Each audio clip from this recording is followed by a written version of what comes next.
लगातार 10 साल से जो कर रहे हैं संविधान के खिलाफ काम कर रहे हैं। बीजेपी को बिल्कुल हटा देना है। बीजेपी को इसलिए हटाना है कि बीजेपी नहीं तो बीजेपी पूरे संविधान को हटा देगी।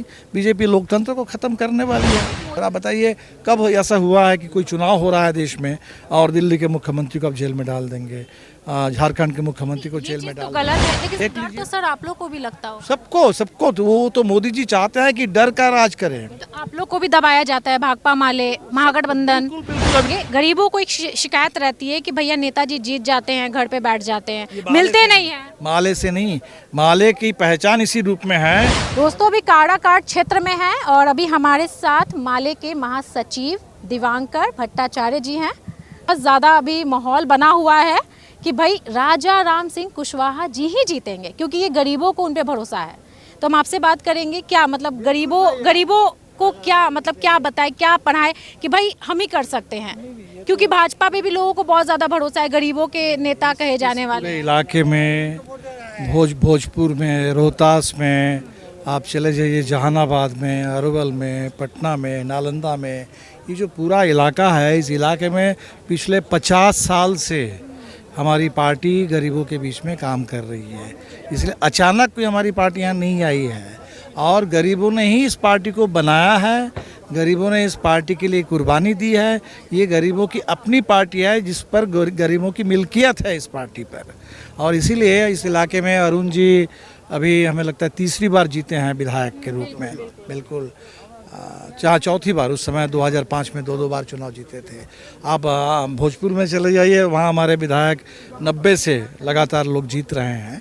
तो इस पूरे इलाके में माले एक बहुत ही स्थापित पार्टी है, पुरानी पार्टी है, भरोसेमंद पार्टी है और लोगों ने बार बार देखा है। और अभी जो इस दौर में इंडिया गठबंधन बना है, तो पहले हम लोग अलग रहते थे, अलग लड़ते थे, और अभी देश को ज़रूरत थी कि भारतीय जनता पार्टी का जो पूरा हमला है लोकतंत्र पर, संविधान पर, तो इसका मुकाबला करने के लिए देश को एक बड़ा गठबंधन चाहिए था। तो हम लोगों ने बिल्कुल तय किया। तो बीजेपी को बिल्कुल हटा देना है। बीजेपी को इसलिए हटाना है कि बीजेपी नहीं तो बीजेपी पूरे संविधान को हटा देगी। बीजेपी लोकतंत्र को ख़त्म करने वाली है। मोदी जी ने तो ऐसा कहा कि भाई हम संविधान तो नहीं हटाएंगे। कहने के लिए तो कह रहा हूँ, लगातार 10 साल से जो कर रहे हैं संविधान के खिलाफ काम कर रहे हैं। सुप्रीम कोर्ट ने कहा कि इलेक्टोरल बॉन्ड जो लाया गया था वो अनकॉन्स्टिट्यूशनल है। तो मोदी जी के ऊपर तो सुप्रीम कोर्ट ने कह दिया कि आपके जो कदम है, स्टेप्स हैं, वो अनकॉन्स्टिट्यूशनल है। तो कॉन्स्टिट्यूशन तो कोई एक सिर्फ एक किताब नहीं, एक भावना है, एक उसूल है। तो लगातार उस पर हमले हो रहे हैं, इसलिए लोगों में जो डर है, आशंका है, वो बिल्कुल वाजिब है।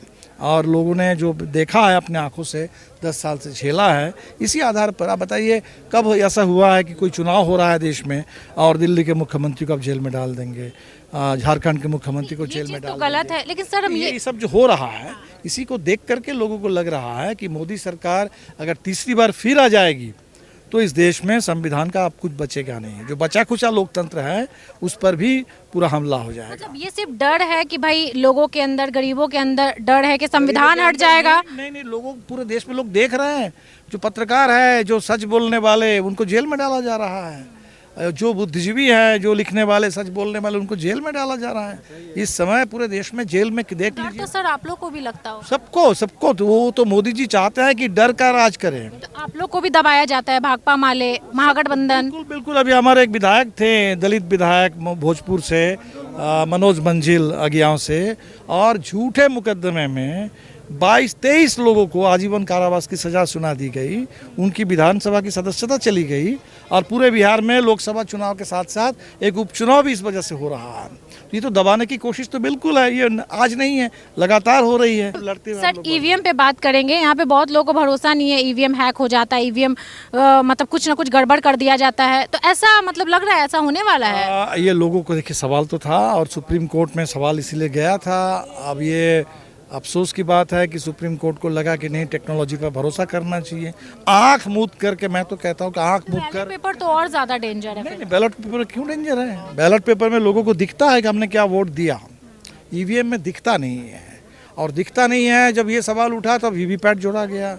अब हम लोग ने तो इतना ही कहा था कि वीवीपैट में जो पर्ची वीवीपैट से निकलेगी वो पर्ची वोटर को दे दो, वोटर देख ले। और ये जो सवाल उठता है कि साइकिल को वोट दिया और कमल में चला गया, ये सवाल ख़त्म हो जाएगा। जब साइकिल पर वोट दिया, 3 तारा पर वोट दिया, वो वोट दिखेगा कि ये वोट उसी जगह पर गया है, उसकी पर्ची वोटर के हाथ में मिल जाएगी। और वीवीपैट का मतलब यह voter verified, voter verifiable paper audit trail. तो वोटर ने अगर वेरीफाई नहीं किया, वोटर के हाथ में पर्ची अगर नहीं है, तो उसका मतलब भी क्या है। तो हम लोगों ने तो कहा था कि इसी पर 100% गिनती हो। अब अफसोस है कि सुप्रीम कोर्ट ने इस बार इसको अभी ज़रूरी नहीं समझा, आगे ज़रूरी लोग ज़रूर समझेंगे। 7वां चरण है, लास्ट है, काराकाट में चुनाव है, 1 तारीख को वोटिंग है, तो क्या आप लोगों की क्या तैयारी है? जनता की तैयारी है, लेकिन आप लोगों की क्या तैयारी है? नहीं, जनता की जो तैयारी है वही हमारी तैयारी के ठीक से मतदान हो, शांतिपूर्ण ढंग से हो, ज़्यादा से ज़्यादा वोट दे, ज़्यादा से ज़्यादा वोट मिले। अभी आप 1 लाख वोट मांग रहे थे। तो बिल्कुल बिल्कुल हमने कहा कि यहाँ से 80,000 विधानसभा में लोगों ने वोट दिया था, 82,000। तो हमने कहा कि लोकसभा का नाम भी काराकाट है, इस विधानसभा का नाम भी काराकाट है, तब तो काराकाट के लोगों की थोड़ी जिम्मेदारी ज़्यादा है। और इसीलिए कम से कम 1 लाख वोट, 1 लाख से ज़्यादा।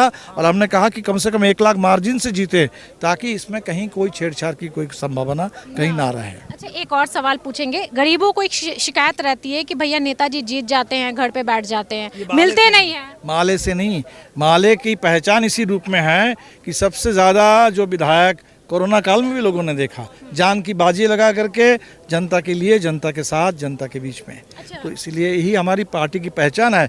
जिस दिन ये पहचान कमज़ोर हो जाएगी तो हमारी पार्टी कमज़ोर हो जाएगी। इसलिए माले से ये शिकायत नहीं है। काराकाट में 3 नाम आ रहा है, एक राजा राम जी का आ रहा है, पवन सिंह का आ रहा है, उपेंद्र कुशवाहा जी का आ रहा है। क्या लगता है, एकदम टक्कर में आप लोग हैं कि कोई और भी है?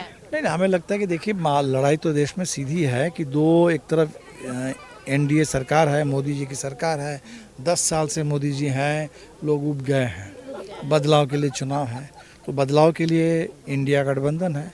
इसीलिए बाकी तो बहुत सारे उम्मीदवार होते हैं, अच्छी बात है, लोकसभा में जितने उम्मीदवार हो। अभी हमको तो अफसोस है कि श्याम रंगीला का नामांकन बनारस से रद्द कर दिया गया। पता नहीं क्या डर है श्याम रंगीला से।